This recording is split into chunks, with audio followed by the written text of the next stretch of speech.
What's going on, everybody? Big Man Skank, BigManRonk back again with another story video. Now this one's gonna be a little bit shorter than the last one, but it's a very very juicy one because I don't think this situation has happened to anybody else in the world.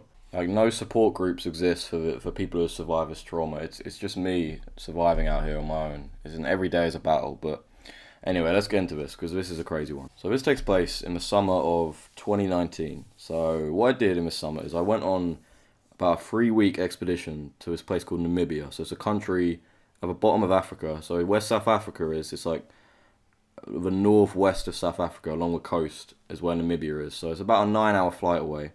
And what World Challenge is this expedition you go on as a group. So it's a group from my school with my year and the year below me.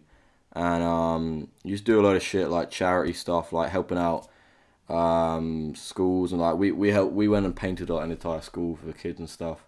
And when you do a massive trek, and then you do a lot of activities at the end of it, like fun stuff as well. So I had to do a lot of fundraising for this because it cost about $3,000 in total. So I did a few quizzes and they got quite a lot of money and car boot sales and stuff like that. So I had to save quite a lot of money for this. But this takes place on this World Challenge expedition. So the first phase of it was the trek. And what we did is we did a trek, I think it was about 4 or 5 days, through this canyon called Fish River Canyon in Namibia. I think it's one of the largest canyons in Africa. And I've never, being from Britain, of course, I've never seen anything like this. Like, this whole country was completely new terrain to me. So there's just this huge canyon. And we basically go down into it and we spend about 4 or 5 days just trekking through it. So for some reason, I have this thing, right? So when I go on some sort of trip or group expedition, like this used to happen on school trips as well. I can't shit. I don't shit the entire time. Like I've been on school trips before to France. I think I didn't shit for like a week straight or something ridiculous. Like something just happens within me and I just don't excrete. I can't do it. I don't fancy it. I don't know what it is, but it just happens. So at this point, we're about maybe like halfway through the trek, and there's just this boulder building inside of me. Like I haven't shit. We're getting to dangerous levels, and I actually started needing it finally after like 5 days of this expedition. I finally need to actually shit myself. So it gets to nighttime because I didn't want to do it in the daytime because we spent the whole daytime walking around. But then what we do is we set up camp somewhere and then sleep and get up. We'd sleep at like 9 p.m. and get up at like 4 a.m. It was actually disgusting. It was like the opposite of my lifestyle. So we'd set up camp on about day 3 next to this river. So Fish River, I'm guessing. I don't even know. We're next to this huge river. And then on the other side of our camp, there's this massive sort of rocky expanse. Like, so just a load of rocks stretching like all the way to the edge of the canyon. So then when night falls, I'm thinking, this is the time I'm going to do the deed and I'm going to just get this out of the way. Because at this point, like, I am a man who hasn't shat himself for like 5 days straight, and it's getting dangerous because I honestly think it would start like seeping out my ears if I didn't go at this point. So I decide I originally thought maybe I could just, because the river was right next to us and there was like trees around it, maybe I could just sneak off to the trees because I didn't really want to go to the rocks. So I thought, we go on the river. And I don't think you're doing it by the river because people would go there. But I thought about doing it in the river and then just letting it flow downstream. But then I realised that was our water source. Because what we would do is we'd get our water bottles and fill them up from the river. And then just drop a few of these like chlorine solution. We just drop them in and it would somehow clean the water. I don't fucking know. I think they were giving us cholera because it tasted like absolute piss. So I didn't want it to taste like shit as well as piss. And also, like, someone goes for a swim the next day, they just start having to, like, fend off my log. I don't know. It was going to be a bad idea. I didn't know what was in the river, who was going to drink out of it. So I decided against the river, and I decided to go to the rocks. So at this point, it's pitch black, because there is no light sources in this canyon other than us. Which is crazy, because when we looked up, we could see literally, like, galaxies. Like, we could see, like, the Milky Way and everything. It was insane when you looked up. It's the best stargazing I've ever done. But also it means it's absolutely pitch black if you have no light source. So I've just got my head torch, and I set out to go off this rocky expanse, and I'm setting off.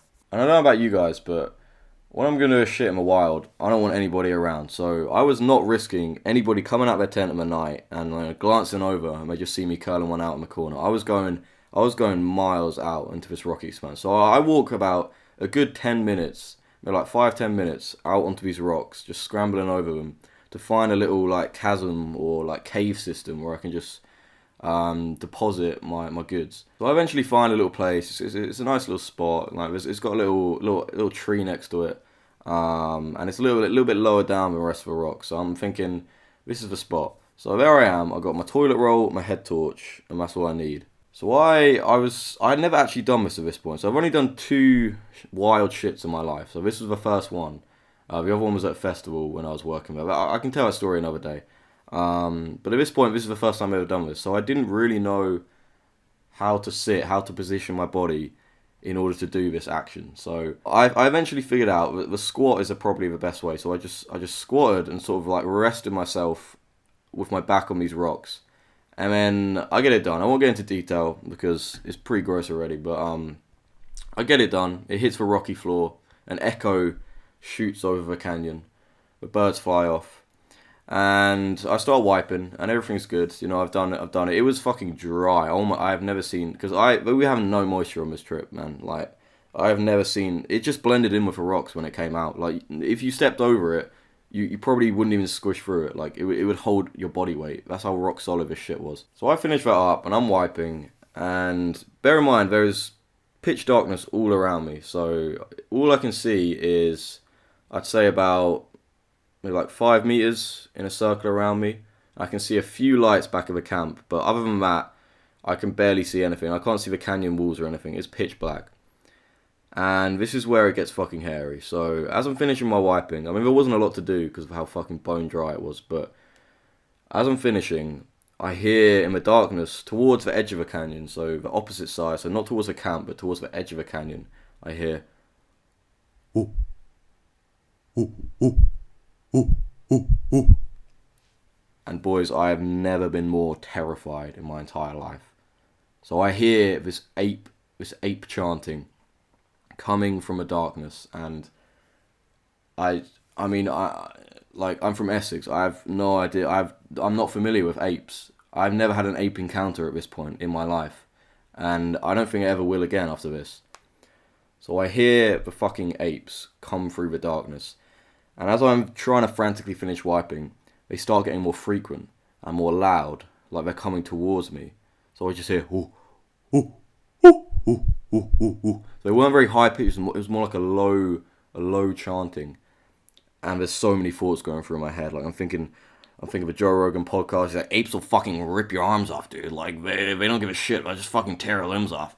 And I'm thinking like, oh my god, like the number one thought was going through me. Because I was thinking how apes, like monkeys, like throw shit at each other, don't they? They like fling shit at each other. I think I got it into my head that I'd claimed their territory by accident by taking a shit. So I think like they must have thought I was trying to stake a claim and like take over their kingdom by taking a shit on these rocks. And they were coming to fling their own shit at me. And if their shit was as hard as mine, like I was going down. They were gonna find me curled up in a ball with a monkey balls deep in me, like in the middle of a canyon the next day. So when they start getting louder and more frequent, I just start to panic because when you do a shit in the wild, they said to, you know, dig a hole and bury it. But at this point, like this is life and death. Like the shit is not a priority right now.